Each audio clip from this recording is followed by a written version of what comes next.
আমাদের মীনাক্ষী মুখার্জি লড়াকু নেত্রী নাম শুনেছেন, দেখেছেন। আপনাদের নিয়ে আমাদের লড়াই। দিদির হাতে দিন, দিদির হাতে দিন। 20 টাকাটা কুপন দিয়ে দাও ইন্দ্রদা।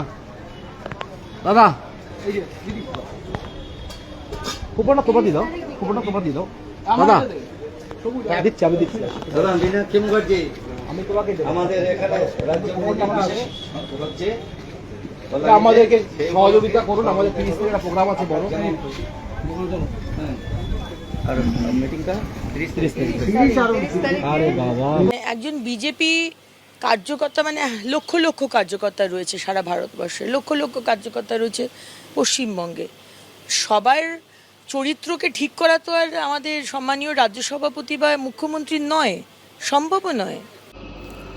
নমস্কার, শুভ সন্ধ্যা। আমি কবির কথা বলছি। আজকে মূলত যে বিষয়ে আলোচনা করব সেটাতে হয়তো আপনাদের কিছুটা অস্বস্তি হতে পারে, কিছুটা খারাপ লাগতে পারে। দুটি অস্বাভাবিক মৃত্যু, একটি আত্মহত্যা এবং একটি হত্যা।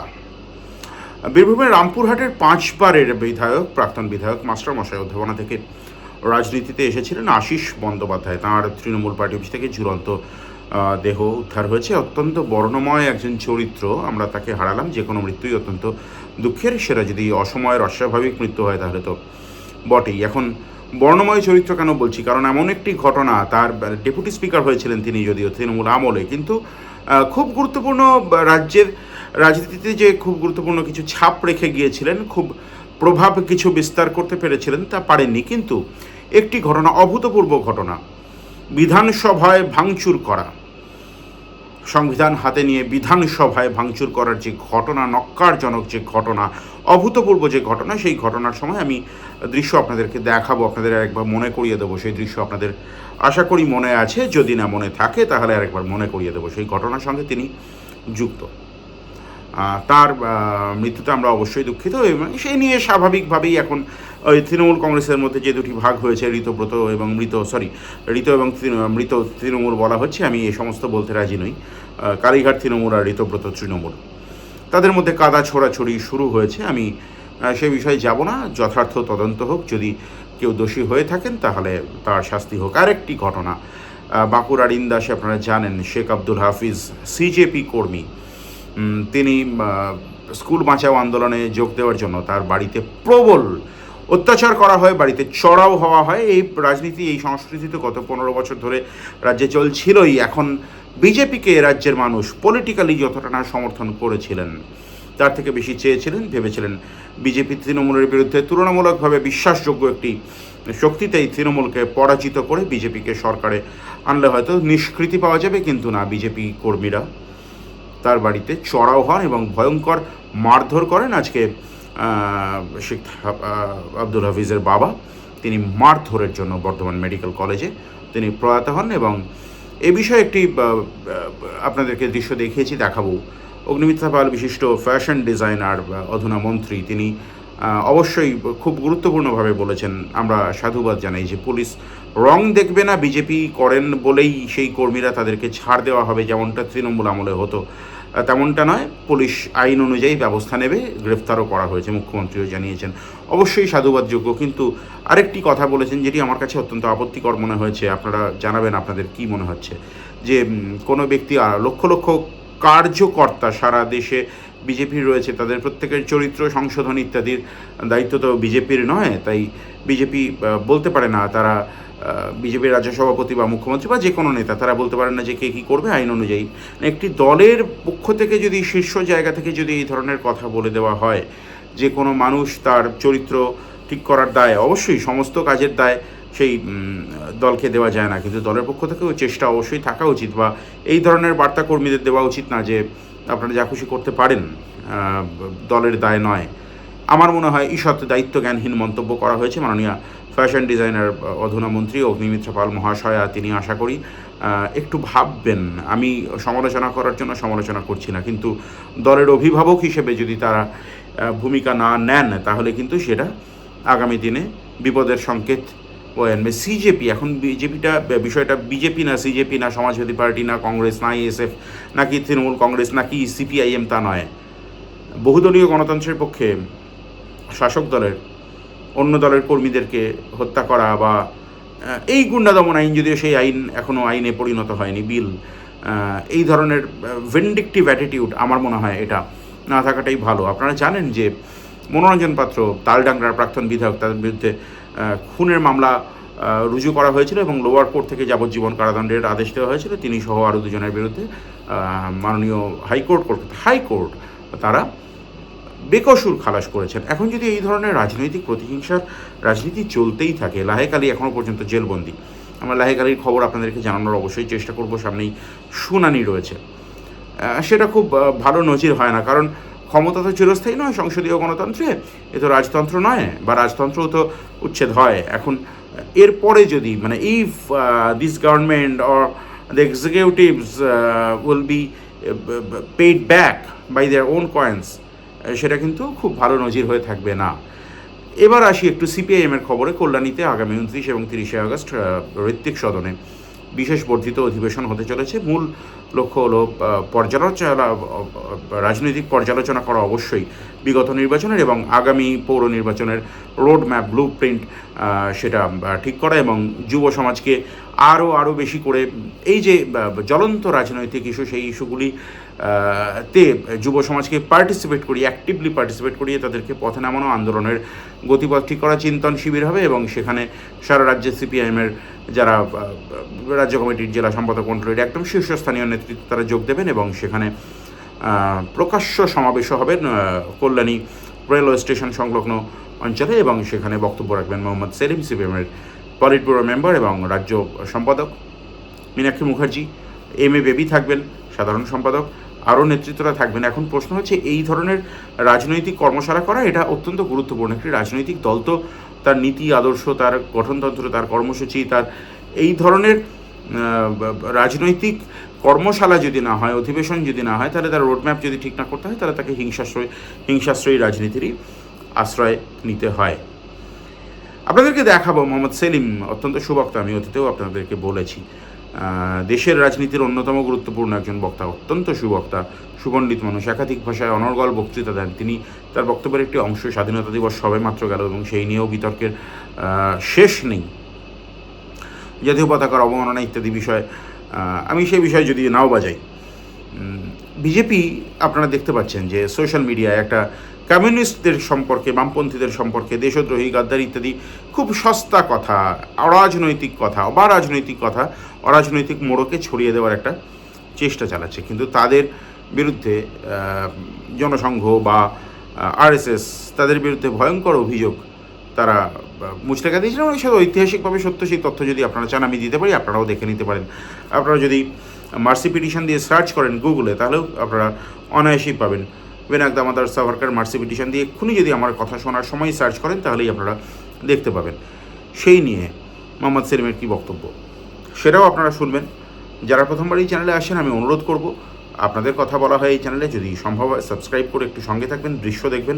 মীনাক্ষী মুখার্জি আজকে কল্যাণী এবং গয়েশপুর অঞ্চলে ছিলেন, তিনি গণ অর্থ সংগ্রহ অভিযানে অংশগ্রহণ করেছিলেন, সেই দৃশ্য আপনাদেরকে দেখাবো এবং মোহাম্মদ সেলিমের বক্তব্য শোনাবো। আশিস বন্দ্যোপাধ্যায় সদ্য প্রয়াত রামপুরহাটের 5 বারের বিধায়ক, তিনি চলে গেছেন, তার কীর্তি রয়ে গেছে, সেই কীর্তির দৃশ্য আপনাদেরকে দেখাবো আমি। তার পরিবারের প্রতি সমবেদনা জ্ঞাপন করছি। যারা প্রথমবার এই চ্যানেলে আসছেন, অবশ্যই সাবস্ক্রাইব করে সঙ্গে থাকবেন। আপনার কি বক্তব্য, অবশ্যই আপনার মূল্যবান মতামত কমেন্ট করে জানাবেন। লেনিন মূর্তির সামনে এক বিরাট প্রকাশ্য সমাবেশ অনুষ্ঠিত হতে চলেছে। এই প্রকাশ্য সমাবেশের প্রধান বক্তা সিপিআইএমের সর্বভারতীয় সাধারণ সম্পাদক, রাজ্য কমিটির সম্পাদক, অন্যতম সদস্য উপস্থিত থাকবেন রাজ্যের অত্যন্ত জনপ্রিয় নেত্রী কমরেড মীনাক্ষী মুখার্জি।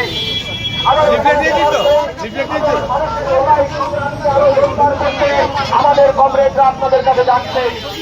এই গণ অর্থ সংগ্রহ অভিযানে আজকে উপস্থিত আছেন আপনাদের অত্যন্ত পছন্দের জনপ্রিয় রাজ্যের অন্যতম নেত্রী কমরেড মীনাক্ষী মুখোপাধ্যায়।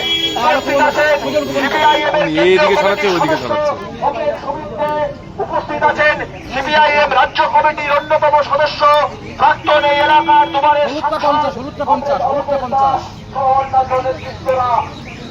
আপনারা আপনাদের সাধ্যমতো সহযোগিতা করবেন এবং এই বর্ধিত অধিবেশনকে সাফল্যমণ্ডিত করে তুলবেন। আগামী 29-30 আগস্ট গরিব মানুষের পেটের ওপর থেকে রাজ্য এবং কেন্দ্র সরকারের যৌথ চক্রান্তে হিন্দুজানের অপসংস্কৃতি নামিয়ে নিয়ে এসছে।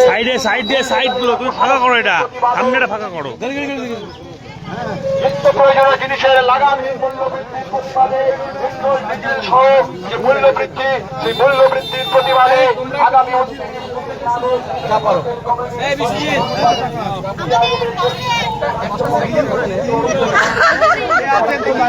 আমার আপনার প্রিয় শহর কল্যাণী শহর অধিবেশনকে কেন্দ্র করে আগামী 30 আগস্ট কল্যাণী মেন স্টেশন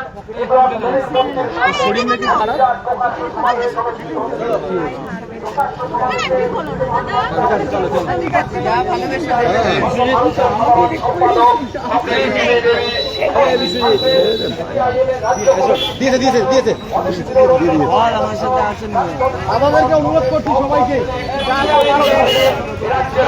জনপ্রিয় নেত্রী কংগ্রেস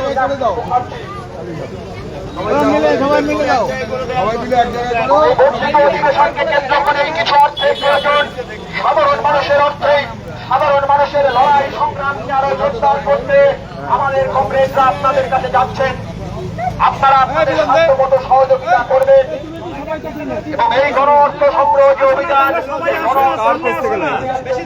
সামনে আসো দাদা, তোমরা সবাই সামনে আসো। কেন্দ্রীয় কমিটির সদস্য কংগ্রেস সমিতিতে উপস্থিত আছেন রাজ্য কমিটির সাংসদ কমিটির অলোকেশ দাস।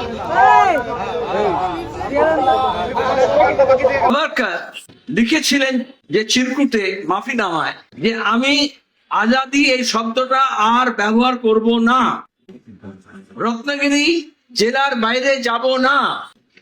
আর তখন জেনজি বলতো না, তখন বলেছিল যুবদেরকে বলবো না যে ইংরেজের বিরুদ্ধে আন্দোলনে নামো। এইটা বলে তিনি মুক্তি পেয়েছিলেন। ওটা ওরা একেবারে মন্ত্রের মতো, কলমার মতো মনে রেখেছে। সুতরাং এখন যদি কেউ স্লোগান দেয়, দাবি করে, প্রশ্ন তোলে, তখন তাদের খুব খারাপ লাগে। আমরা আবার এটাও বলছি যে শুধু কমিউনিস্ট না, শুধু কংগ্রেস না, শুধু সশস্ত্র বিপ্লবীরা না, আর অনেক অজানা, অনামা, অখ্যাত আমাদের দেশের মধ্যে বিভিন্ন অংশে তারা এককাট্টা হয়েছিলেন, আবার আলাদা ভাবে লড়েছিলেন। এদের একটু সুবুদ্ধি উদয় হয়েছে, নালে 1 বছর আগে হলে জয় শ্রীরাম বলে যেত আর কি।